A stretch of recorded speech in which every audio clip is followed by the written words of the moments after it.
Planned ignoring is used to help students control ongoing but mild attention-seeking behavior. This intervention is good for attention-seeking behaviors such as chronic blurting, excessive helplessness, tattling, and minor disruptions such as noises, tapping, etc.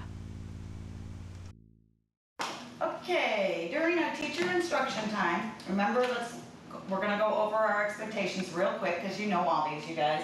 So for our conversation, we're going to be at level 0, so there really should be no talking between the two of you, or amongst you.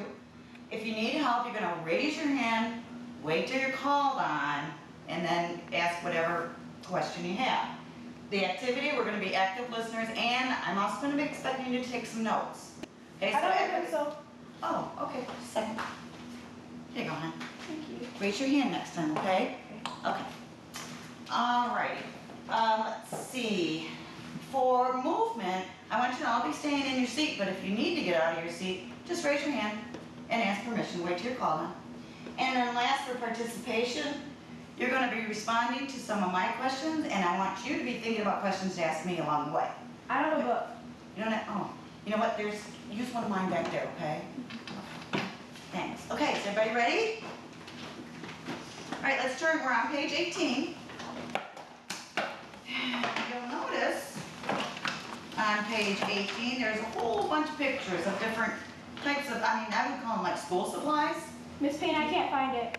Okay, just a second. Let's see. Oops, too far. Here we go. Alrighty. Okay, is everybody there? Okay, so let's look at the top picture. Hi, Soraya, how you doing? Hi, Mrs. Payne. I'm fine. Good, good. Hey, you've been doing a really good job on all your assignments. Do you know that you're getting a B plus average right now? Sweet. Yeah, it's really nice. I'm very proud of you. It's so fun to have you in class. You're always so cool. But I do have a little concern that I want to talk to you about. You know, like during some of our quiet, like voices are at 0 time and our expectations. What I've noticed is that you raise your hand, but you kind of blurt out instead of waiting to be called on. You know what I mean? Mm-hmm. It's like I'll be talking to the class and say, you know, who knows the answer to number 14? And you'll go, 27! Instead of, you know, waiting. So what I'd like you to do instead is to raise your hand and wait, even though that's hard sometimes because other kids might be raising their hand too. Mm-hmm. But I'd rather you just raise your hand and wait a second. I can't always call on you, mm-hmm. But you know, if I call on you, then you're going to say the answer, okay? Mm-hmm. Let's try it. I know this sounds kind of silly, but let's try it. Okay, pretend we're in class, everybody's here, just pretend that for a minute. Okay, who can give me the answer to number 14? Anybody? Okay, Soraya, very good. Thanks for raising your hand. That would be perfect, okay? Do you think we can do that? Okay. And I think that you'll find... Okay, so one of the things I'm going to do to try to help you with this is that when you raise your hand or you don't wait for me to call on you, I'm going to ignore that behavior. I'm not going to pay any attention to it. I'm just going to keep moving along with the rest of the class. Okay, so if you blurt out and don't wait to be called on, I'm not going to pay any attention to that behavior. Mm-hmm. When you do it the appropriate way, when you raise your hand and wait for me to call on you, then you'll be able to give me the answer and I'll tell you, good job, thank you for raising your hand, to remind you that that was the appropriate way. Okay? Yeah. You have any questions about that? Don't think I'm ignoring you, because I'm not really ignoring you. I'm just ignoring that little behavior. Okay? Okay. Remember when we have our teacher instruction or other type of expectations and I expect you to raise your hand and wait till you're called on before you answer? Well, I've been finding a little bit of problem with that. So, from now on, I'm going to try really hard. You might even have to help me.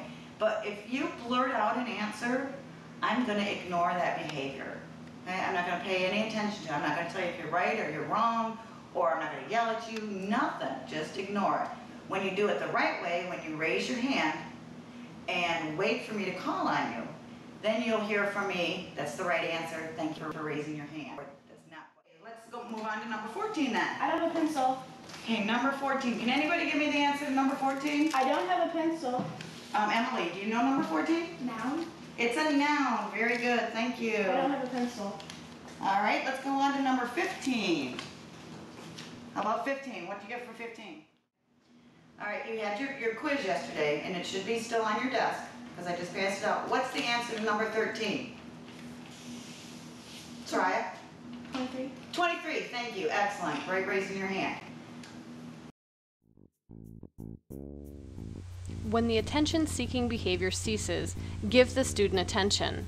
Maintain frequent interactions when student is not misbehaving. Be consistent. Ignoring intermittently is worse than not ignoring at all. This just teaches persistence.